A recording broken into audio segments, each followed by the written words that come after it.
Hello, everyone, and welcome to Cartoon Platoon. I'm Jradgex, and I'm joined here with Thomas and Howdy. Krycklund.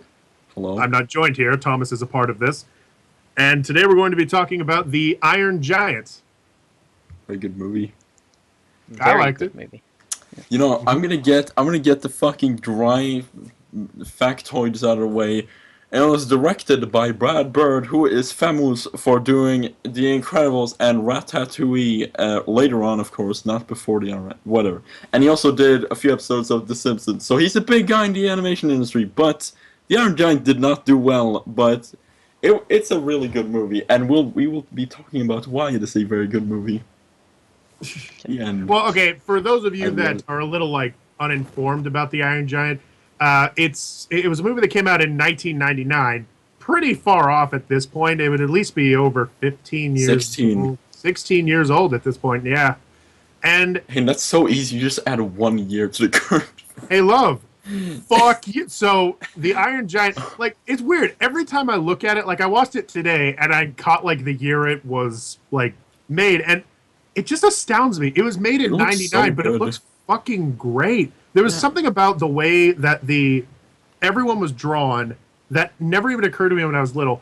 When you look at a cartoon, everything has black outlines or something like that.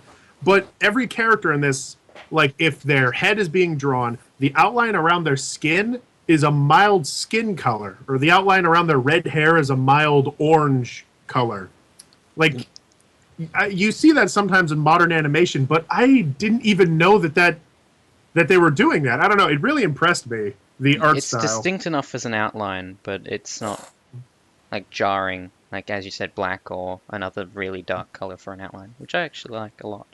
You know what? It's kind of funny because I would compare the Iron Giant to something like Symphony of the Night, where it's going from 2D to 3D, but instead they chose not to do 3D and to perfect 2D and to make it as clean as it could possibly be.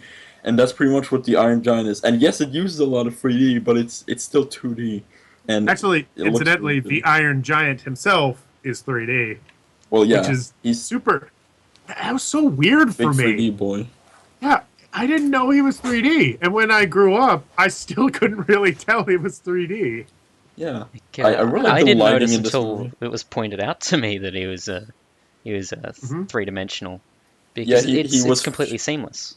He was Futurama, as in he was made a 3D model, and then he just fucking traced all over the black outlines and shit.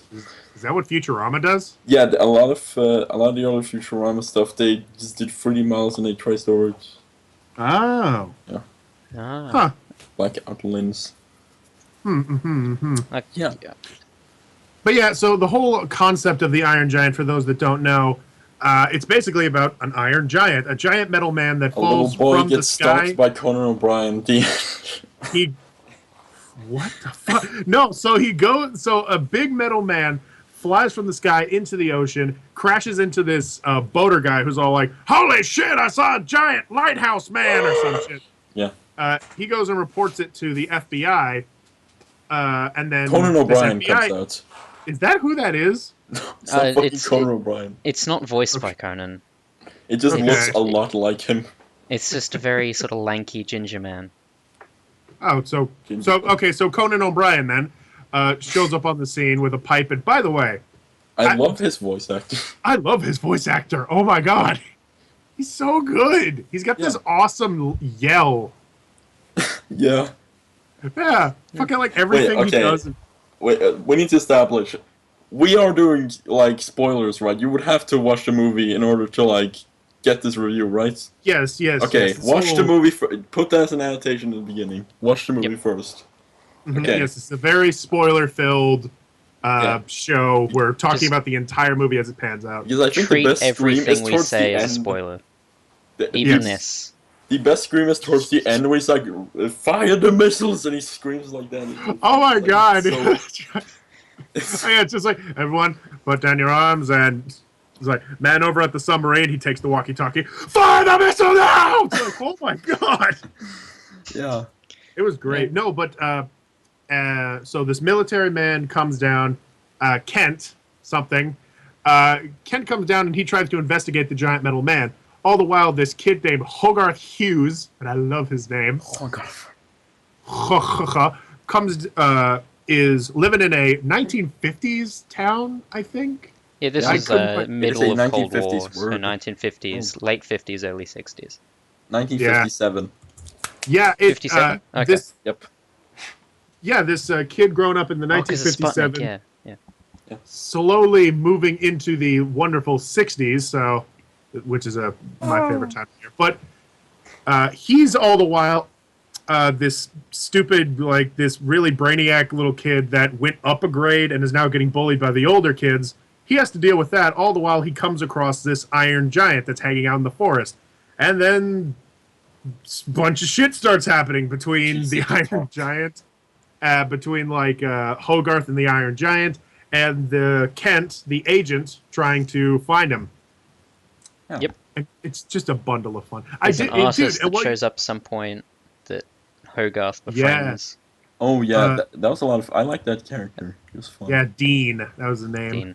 Yeah. He also had a very like smooth voice actor. Oh yeah. Guy. The voice acting was spot on. Every single character was so like on point with their lines and their delivery and their everything. Yeah.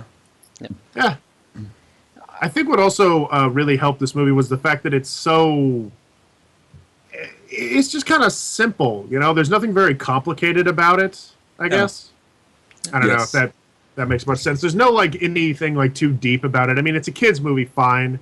But what makes it enjoyable is that it's just fun to watch. Yeah. You can absorb it Yeah. with no real effort, and it's good because that's, I guess, what it was sort of made to be. It is, as you said, a kids movie, but it was I enjoyed It it. does have some adult things in it, and I think it's a kids movie that isn't holding itself back. Yep. Yeah. It doesn't have fucking straight up gore porn, but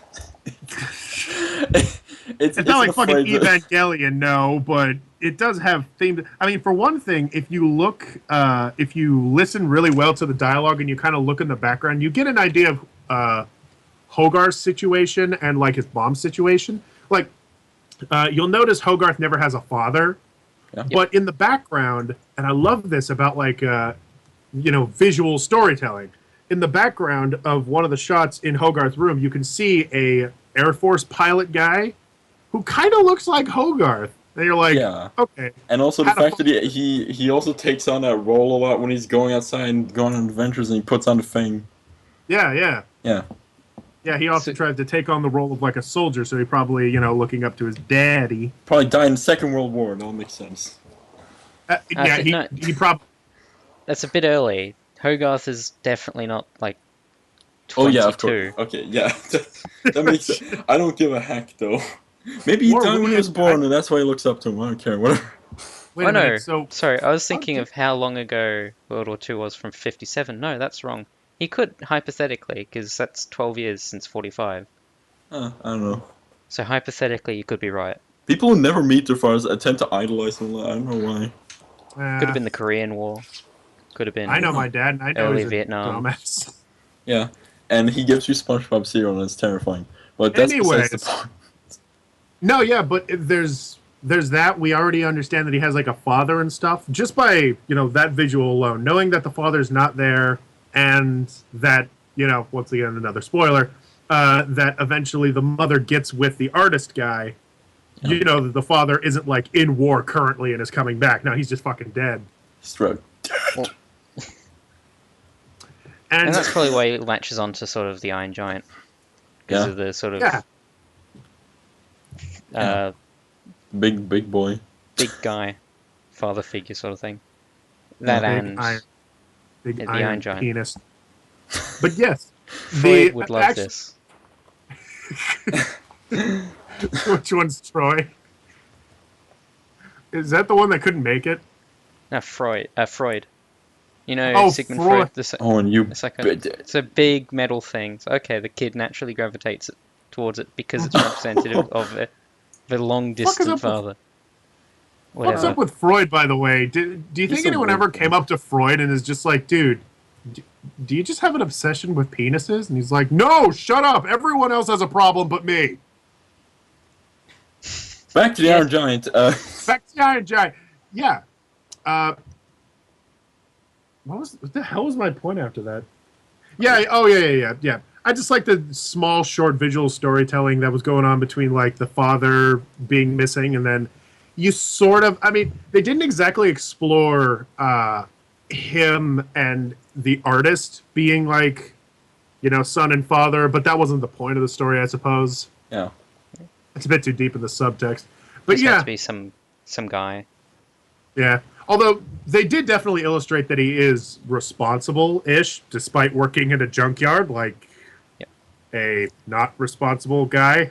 He does stand in between the Iron Giant and Hogarth at times whenever he sees the Iron Giant as sort of a threat or a bit harmful towards Hogarth. So you could interpret him as like that being like a father saying, "Hey, don't be stupid. You're going to get yourself hurt." Yes. Mm-hmm. Yeah, I noticed that especially with the laser. The laser gun scene when he's on top of the car.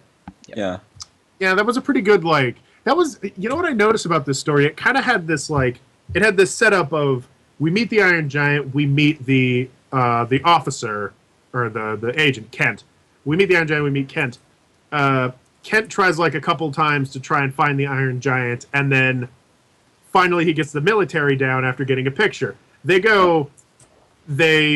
and show the Iron Giant off, but they trick him. The military tries to leave, and then the reason everything that climax kind of ensues is entirely because the Iron Giant freaks out.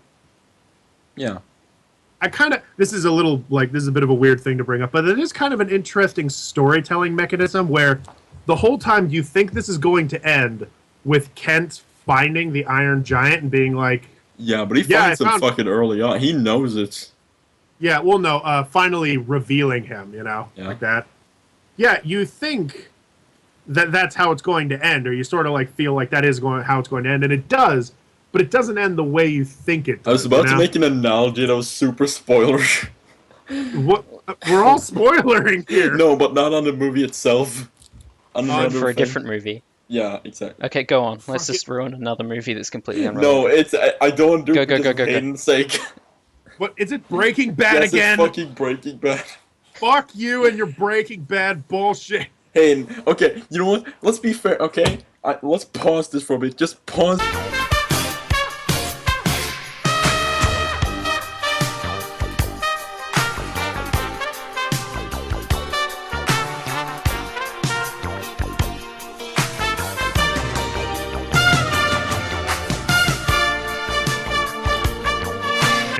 So back to Iron Man. So, it's back to... So which was your favorite Iron Man movie? My favorite Iron Man movie was Iron Man Avengers, the one where he wasn't in it a lot. Okay. My favorite Iron Man movie was Thor. But no, something else I thought was kind of interesting. It was more a side note or anything like that, was the references to comic books. Yeah. Yep. It kind of makes me think Brad Bird was taking a lot of influence from his own childhood there, because I think... Would he be old enough to be I'm sure. Hold on, I'm gonna look this up. Not a child in the 50s, would he?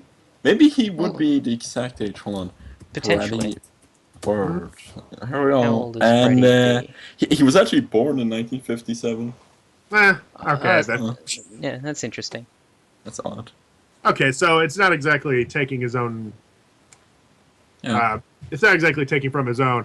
But it did definitely feel very... what is the word I'm looking for? The whole, it felt very at home. Yeah, it felt very, genuine and real. A kid from, the 50s, they're all into, comic books and stuff. Yeah. He would totally do that thing that kids don't really do much nowadays, where they just leave the house for, hours and the parents don't care where they go. Yeah. Yeah. It actually felt very,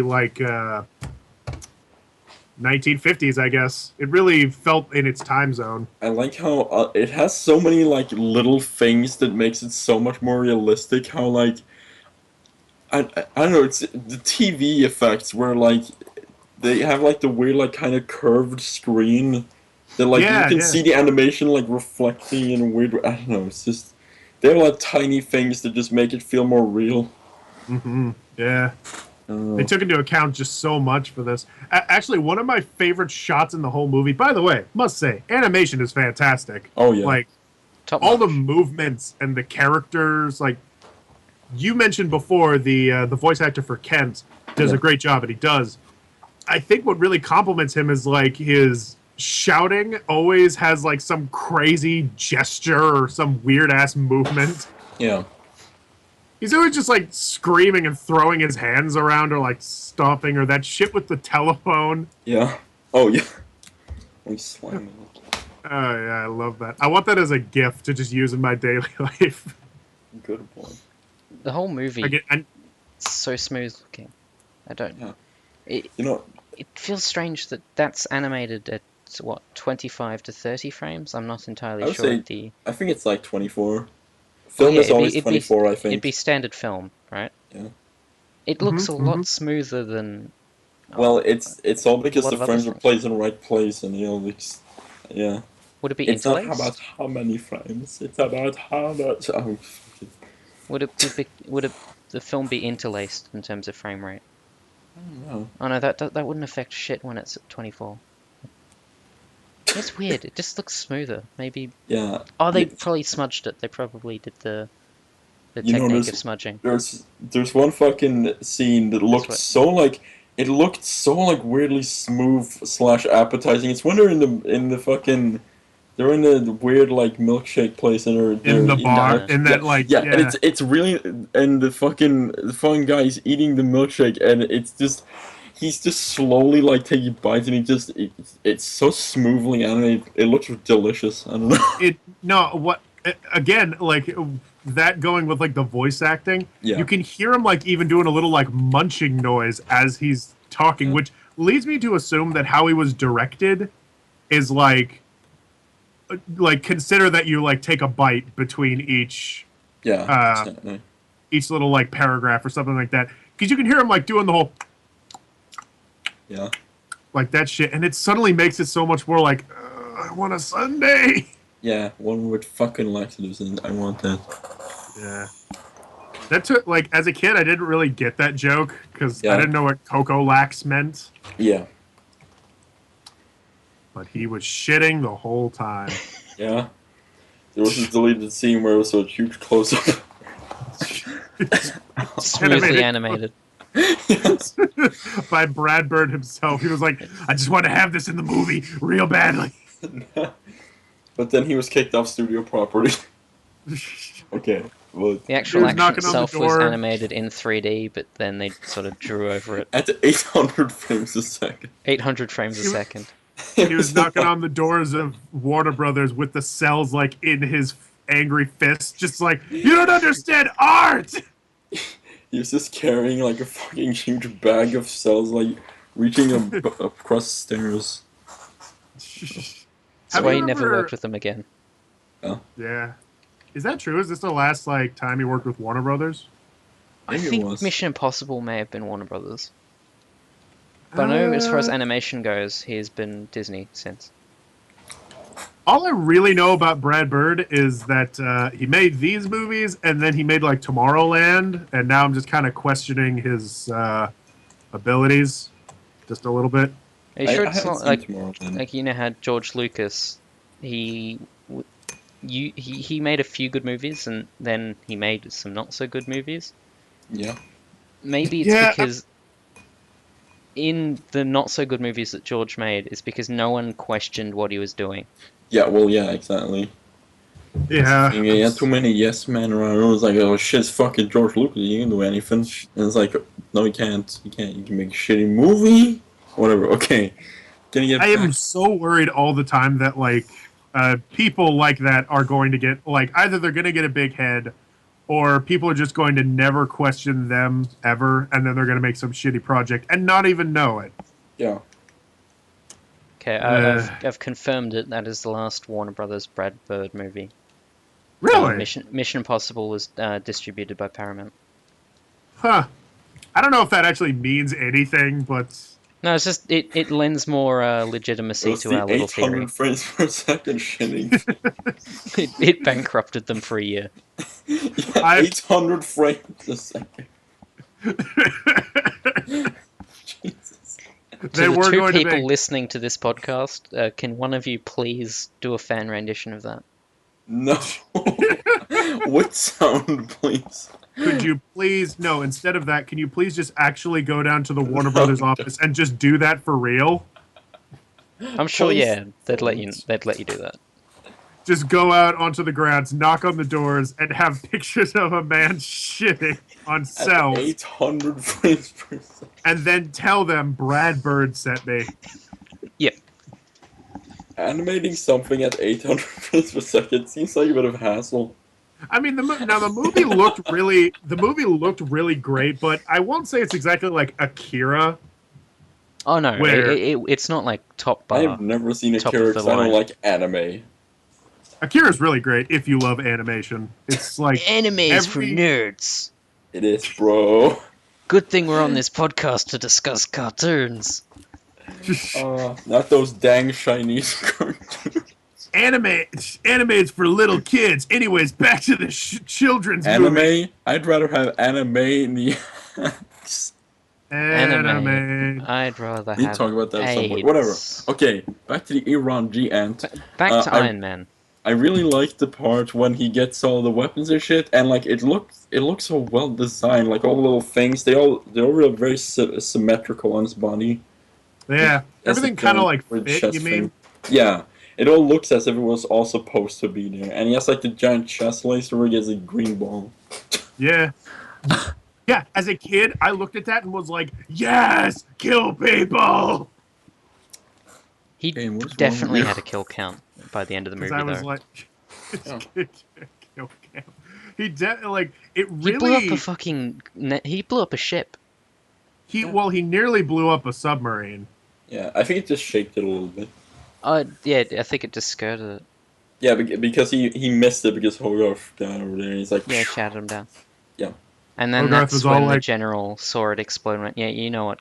The nukes aren't a bad idea. Hey, fuck this. Oh, one of my favorite End lines that the podcast on general... that line. yeah. Okay. No, my favorite line the general ever said was like, they launched the nuke, and then they realized the nuke is coming right for the giant, who's like 10 feet in front of them, and then the fucking general is just like, that nuke is heading for the exact location of the giant. Where's the giant, Ken? Mansley? Yeah. He says And he Mansley, just I'm pretty turns sure. around and he's right there. Yeah. Like, oh. Then doesn't Kent just drive off at that point? Yeah, it's like, Just yeah, straight. I'm not dying, I'm gonna let... And then he just drives directly into... He's like, oh. Yeah, actually, that was another thing about Kent. He was very patriotic throughout the whole movie, but it becomes increasingly obvious that he's only in it for himself. You know, I like villains that like... where they're developed in such a way where it doesn't seem like they change towards the end. It seems like they reveal towards the end. See, I'm really cool with my lingo here, but fucking a really well executed villain. It should be something that if you rewatch it, you can see it there from the beginning.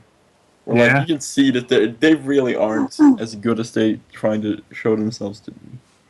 You mean like a villain that starts out trying to be like... Yeah, but then Good he just guy. reveals his true colors because he can't keep up the act anymore. Yeah. Yeah.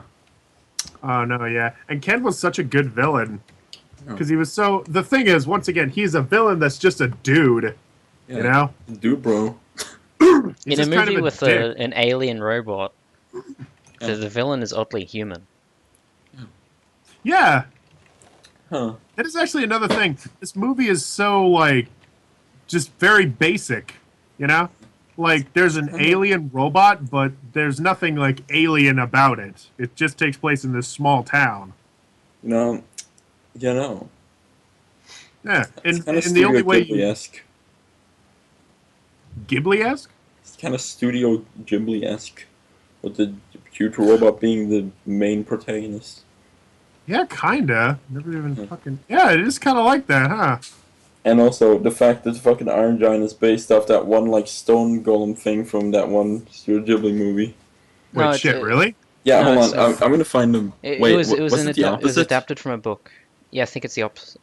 No, but I mean like, hold on.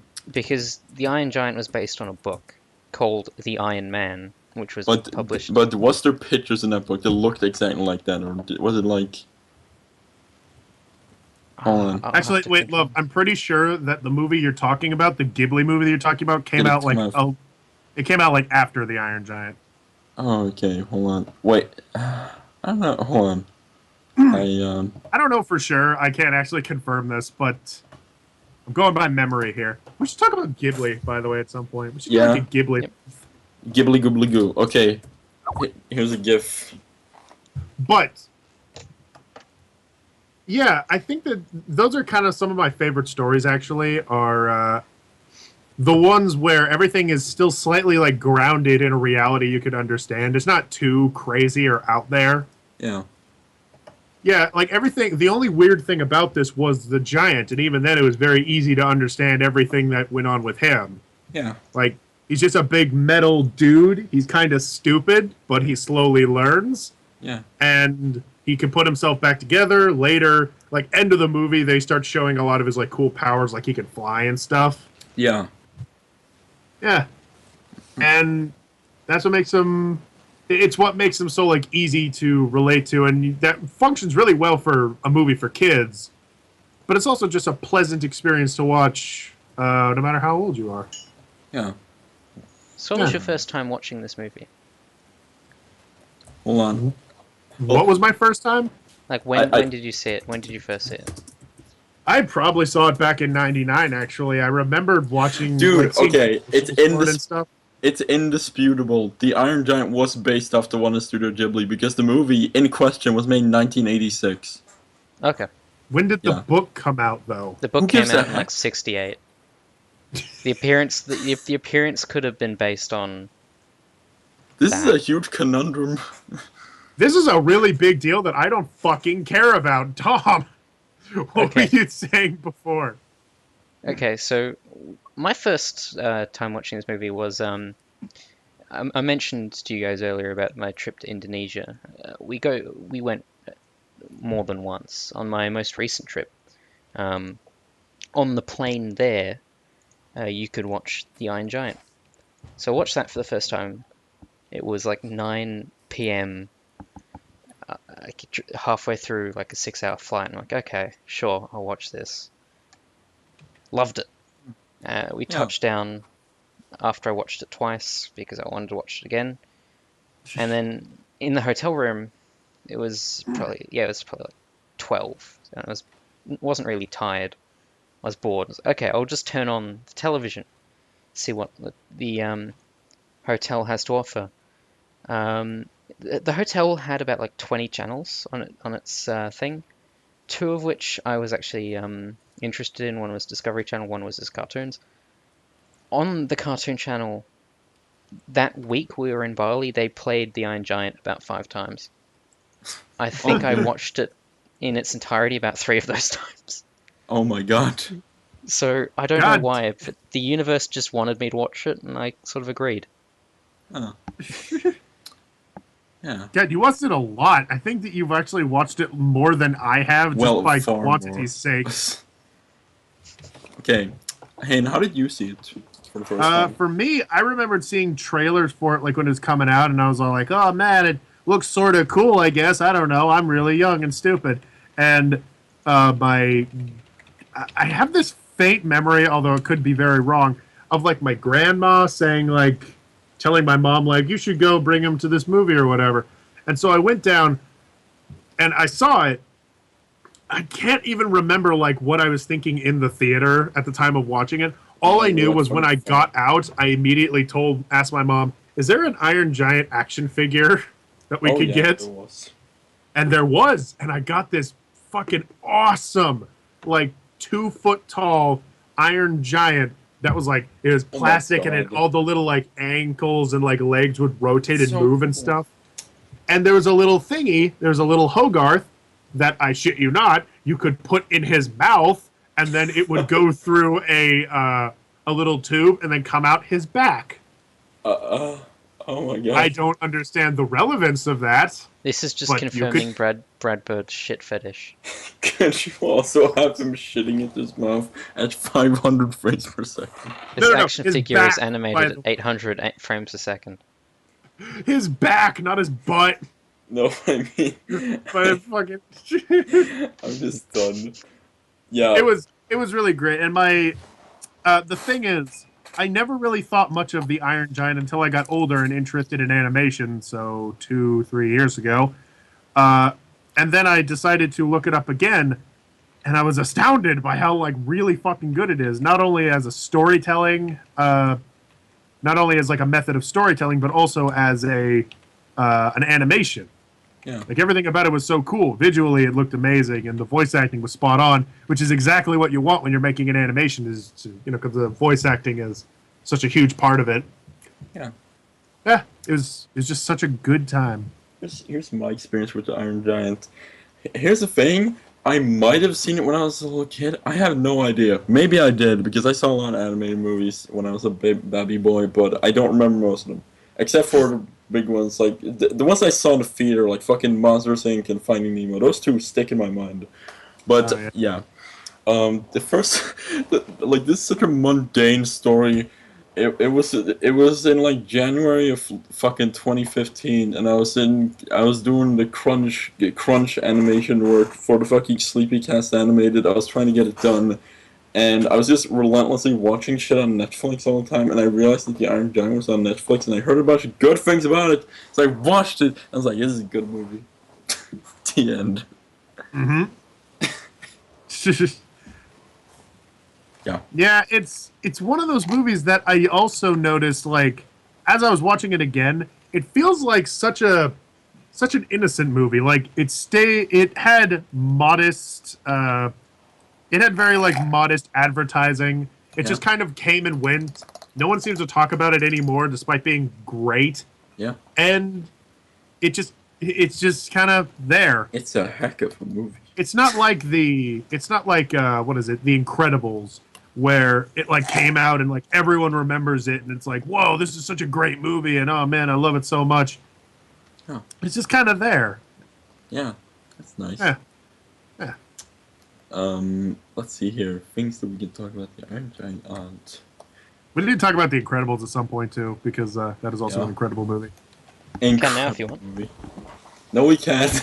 It's been a while since I've watched it. I don't want to know. Yeah, we can't do it right now. One thing that I kind of bugs me now. As a kid, I'm sure I loved it, but at the time, right now, it kind of bugs me. And this is the same thing that bugged me about Big Hero 6, which is just the Iron Giant again. But anyways, the ending to the Iron Giant was that it shows that the Iron Giant may still be alive. Oh, yeah. I just kind of watched that and was like, there's not going to be a sequel. Is there a point to that? I don't know. That kind of bugged me. For the potential of one. True. I mean, I guess we are getting a new Dory. Yeah, Brad Bird may... Oh, I think the only thing that would probably be stopping him from revisiting it would be Warner Brothers probably holds the rights to it. Yeah. Mm-hmm. You could do a sick Kickstarter for the big rock guy. Iron Giant 2, Too Furious. No, it's just like this carbon copy where it's like everything's just slightly changed. It's just like, hi guys, Brad Bird here. And you guys, back in 1999, you guys all watched and loved The Big Rock Guy. Well, now I want to make the sequel, The Big Rock Guy 2, The Rocketing. Yeah. We're really rocking it now. And we will meet Hogan, the little Hulk Hogan. We will meet Hogan. What's up with all the wrestlers all of a sudden? The Rock, Hogan. Huh. Yeah, shit. Yeah, just having a movie, an animated movie, entirely voice acted by wrestlers. I would watch it. Actually, weirdly enough, the Iron Giant and all is the audio by... is blasted 300%. No, but It- for some reason, the Iron Giant, for the few things that he does say, they're all voice acted by Vin Diesel, Oh yeah. Yeah. who also voiced Groot. Huh. Well, they're Who basically didn't the say same much. character. Yeah, Awesome. it's like, what is up They with both- hiring Vin Diesel? It's just like, hey Vince, Vin, you're in here again to, I don't know, just say some shit. Like I think you have Just 5 say like lines. 5 words. Yeah. We'll pay you a couple million. Just say your name, the character's name.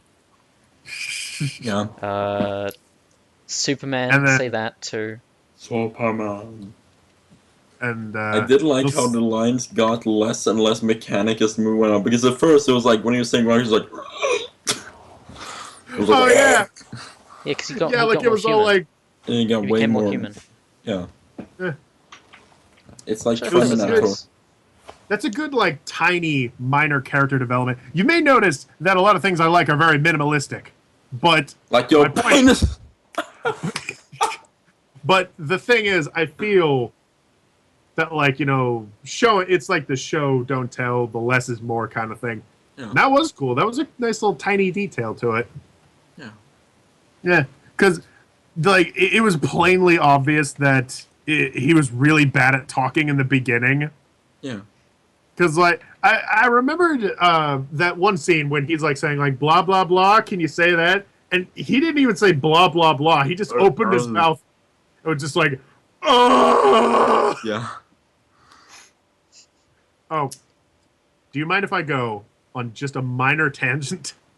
Go on a minor tangent, Hayden. Apparently- I can provide the music. No, okay. So this just made me laugh. Apparently, I think it's an emu or something like that.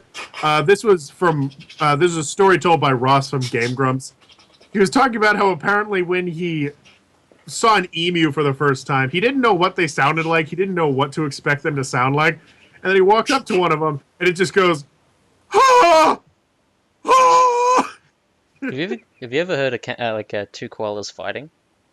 No. You've probably seen it in your fucking backyard, just looking out all casual. Oh yeah, I'm looking over my wall right now. I can see 2 spiders, a koala, a kangaroo, and a drunken man fighting in what looks like to be a battle royale type scenario. They are fighting on the shrimp on the Barbie. You Yeah, know, they're what's- fighting with barbecues. Yeah. No, but the reason I say this is because when koalas fight, or when koalas like fight anything, or when they want to intimidate, they just scream. Goodness.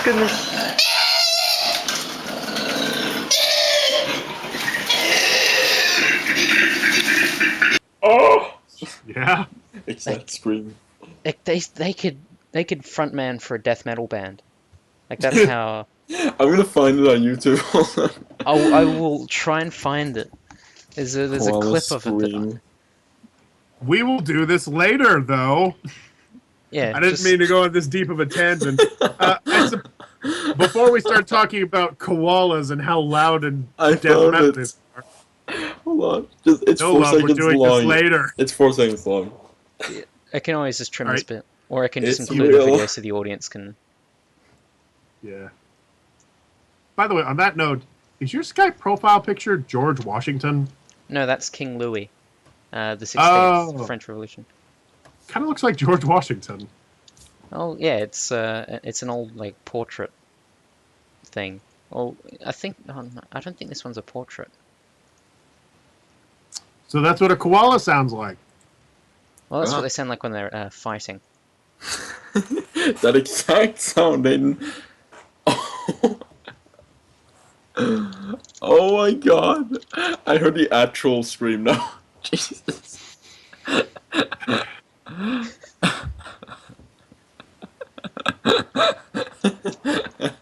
So It's a koalas. very so Do you angry. know some really fun facts?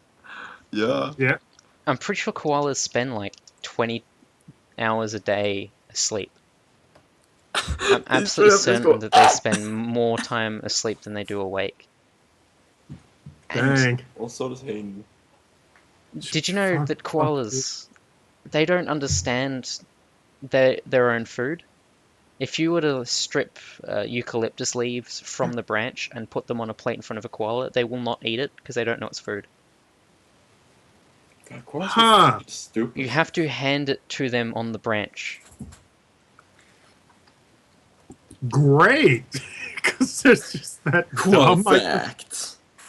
Koala The Iron Giant facts. Koala facts. The Iron Giant You know- Koala podcast. Okay, let's say it like this. If we're doing a specific movie, maybe we'll cut us some slack that we don't have to do like a 1,000,000-hour podcast because it's one movie, not an entire. No, yeah, So I was kind of we'll thinking cut us about that. some Like, how long will these be? yeah. So Yeah, we might If we wrap- kind of run out of 51 things to talk minutes. about, then we can just like cut it at some point and be like, okay, and that was the Iron Giant. I'll be back.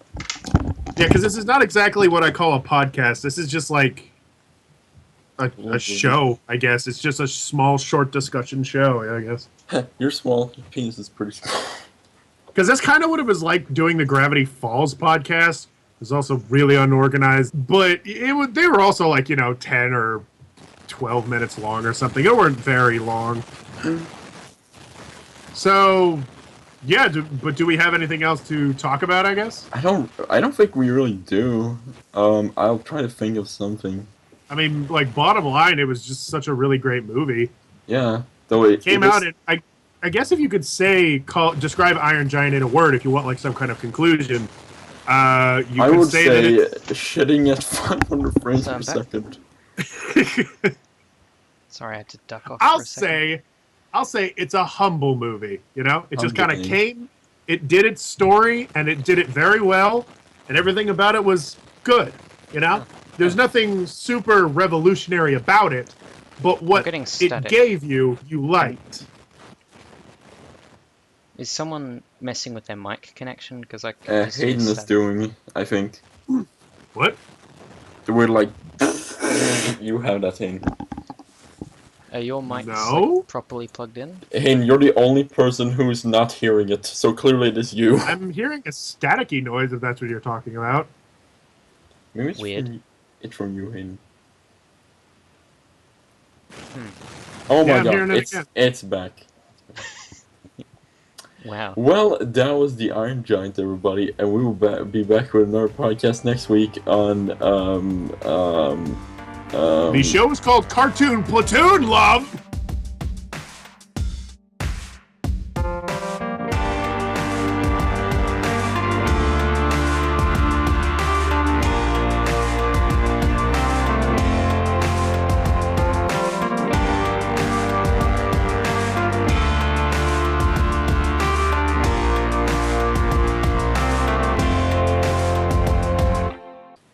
Yeah. Yeah, I Got love it. Christmas. I'm gonna do some sick did you know things about the Iron Giant in the beginning, some cool guy. Oh, yeah? Oh, did you look up, like, facts and stuff? No, I just keep it in my head because I'm a horrible human being who fucking remembers useless facts. So, but you did look up facts at some point then. No, it just kinda happened. No, So you're just I have... making up the facts, or I will be making them up. I'll be like, did you know the Iron Giant was made by one Chinese child in a garage? His did name you is know that Brad Bird. Bird has directed Brad Bird. Incredibles, The Iron Giant, Yeah, that I was gonna 2 say- episodes of The Simpsons, Oh, only and 2? then Mission I thought Impossible. he was there for a bit of them. I He was love his definitely- he Mission wrote for a Impossible bit. movies. I'm By pretty the sure way. he did the one. He only did like Ghost No. Protocol, didn't He he? did Gross Protocol and that second one that came after Gross Protocol. Gross protocol. Okay. I think. Okay, I don't know for sure. It just had the same original team of like Simon Pegg and Oh yeah, all of them have. Yeah. Belmont. yeah. Well, wait, no, Simon Pegg wasn't in the. Wasn't He wasn't in Simon any of the other ones until Ghost Protocol, right? Wasn't Simon Pegg the guy from fucking Hot Fuzz? Yes, Yeah. love. Yeah. Go to sleep. He was Sorry. also in Star Trek, where he played Scott. Yes. Yeah. I really liked him in that. Well, I'm Let's- slightly confident for the new Star Wars. I really. I have not watched any of the trailers because I don't yeah, want to see, get. dude, fucking, okay, Yep. I was doing that up until fucking, I was in the theater and I had to involuntarily watch one of the trailers. I was like, "What? No, you can't do this, dude." Yeah, that's why I'm It's not so watching any fucking plain. I was like, movies come on, in the I cinema don't until it want- comes out. Like, I didn't want to watch the fucking trailers, and then there was one, and I was like, ugh, I'm not happy. So, But yeah, there's a story regarding Mission Impossible that I remember, but it also has something to do with, tangentially something to do with Iron Giant. Okay, so, Yeah. Do you want to save it for the show, or? Oh no, like the tangent bit can be like explained as a separate story. Okay, But okay. this is just a little funny thing. Okay, so there's you've heard of Indonesia, right? Country north of Australia. Yeah, Yes. Yes. It's basically a vacation hotspot for Australians because the place is cheap, it's easy to get there, all that stuff, and it's relatively tropical. So Tropical, dude. yeah, so I went there with my family back in 2011, 2012, and you can get bootleg movies really easily. Oh yeah, a lot of those countries you can get very a lot of those countries you can get bootlegged. So we got the new Mission Impossible, and we're watching it. It's cam. It was recorded with like a handy cam in the cinema. Oh, fun. And no, the movie itself was okay. I'm not really a big Mission Impossible fan, but what made it great was the audience like talking through it. Like at one point, okay, so I don't know if you remember this scene or not, but like Tom Cruise is climbing up the tallest building in like Dubai, right? He's using those magnetic gloves on the glass building, and one of the gloves fails, and then it falls off. Like he sort of gets rid of the glove because he knows it's just going to fall, and when it fell, this like Indian guy in the audience just started pissing himself laughing. I could not hear the audio of the movie, but I could just hear this guy. He will die soon. He will fall off beating. For a good 30 seconds.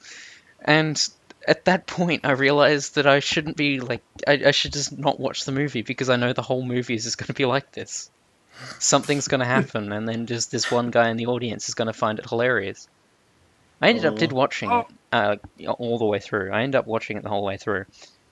And the movie itself was alright. It was actually improved by this guy laughing. Because he laughed when like, anyone died. He laughed during fight scenes. He laughed when stuff exploded. It was great. It was like a child.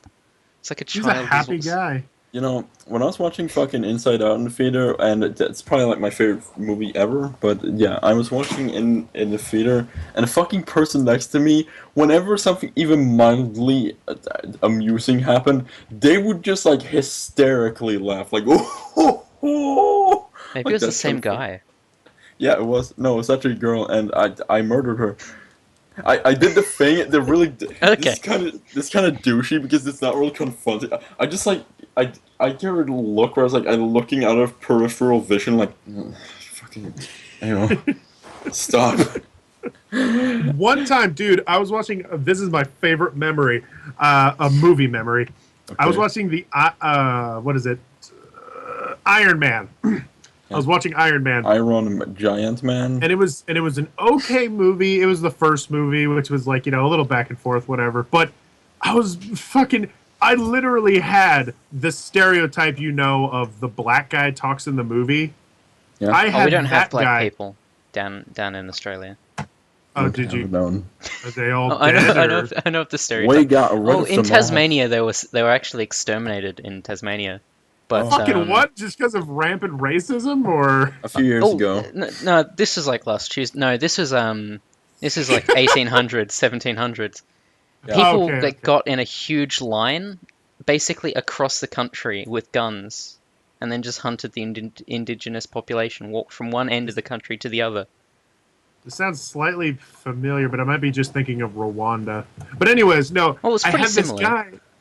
I had this guy who was like he was there with his son and everything. Like you said, he laughed at every like death or something. This guy would just constantly laughing about nothing. There was a time where like the moment when Iron Man breaks out and he's in like his shitty Iron Man suit. I could hear him in the background just going like, "Man, that's not Iron Man back there. You can't fool me. That's not Iron Man." Oh my God. And then fucking when he blew up he was with his son, like I said, when he blew up the tank, he just goes like, oh man, you need to cover your eyes, man. You don't want to see that. He's like, Daddy, I'm fine. No, I can see it. He's like, no, man, cover your eyes. I don't want you seeing this. Okay. And then in between the big scenes when he was just talking, I could hear him just going like. I really wish I could be that happy during a movie. I really wish I wouldn't be close to him. Okay. One time I was directly behind him too, so I could hear him like perfectly. My favorite thing was he leaned down to his son during like kind of a boring scene. There, people just talking, and he started telling his son this long story about his childhood, as if this wasn't a theater. But he was like, now listen to me here, all right? The reason I brought you down here is because I used to grow up on the Iron Man comics. I read them all the time, you know, back up in the place. We weren't over here, but we were in a different place. You know what I'm saying? Yeah, that's why we moved up here. And now we're finally able to afford to go watch them movies. Now we're able to go watch the Iron Man movie right here. That's why we're watching right now, all right? You were listening to me? Yeah, Daddy. Yeah, I'm hearing you. All right, that's good, son. All right, shit, man. What's he doing that? I was doing that. I can't fuck him. Anyway, so back to the Iron Man comics. Like, oh my God. Okay. Okay. Yep. And then the last thing was in the Iron Man movie, there's a part where Tony Stark's heart thing falls out of his chest, and he has to crawl across the ground to get it. That was the moment where I almost wanted to say something. He might as well have been standing up. He was screaming, "Go Iron Man! You can do it! Go Iron Man!" Oh my God. Okay, we need to get on top with the Iron Giant. Yeah. Okay, speaking of Iron Man. Okay, intro, dude. Just, Jared. Okay, so is it recording now? Is everything recording? I guess? Oh, it's been recording for a lot of that preamble. I might actually use that as to scrap it. Fantastic. Well, it was good preamble. I think it would be a better idea if you put that at the end of the show. I won't put it before. Yeah. I guess we want to get a good introduction where it's like, here's the Giant. Yo, we're going to talk about it. Here's the movie. Yo. Yeah. I don't know. I like that as an ending story, though. We should definitely, use it somewhere. Or I can put speaking it of Iron Giant, here is a story about Iron Man. Another superhero movie. Okay. Another animated superhero movie. But the way I guess Platoon. I was sort of assuming Cartoon Platoon would start out is we have that introduction that I made, and then it just kind of fades into us talking. Yeah, okay. So I'm assuming it would just start out with one of us, me, I guess, saying like, welcome to Cartoon Platoon. I'm Jradgex, this is Thomas, and this is Krycklund. And today we're going to be talking about the Iron Giant. Is this for real? No, but does that sound good? Yes. Yeah, it sounds good. Okay, let's do that. All right, then. Okay. All right. So, oh, God, my poor neck. That's the intro. Okay, 3, 2, 1, Okay. start the intro.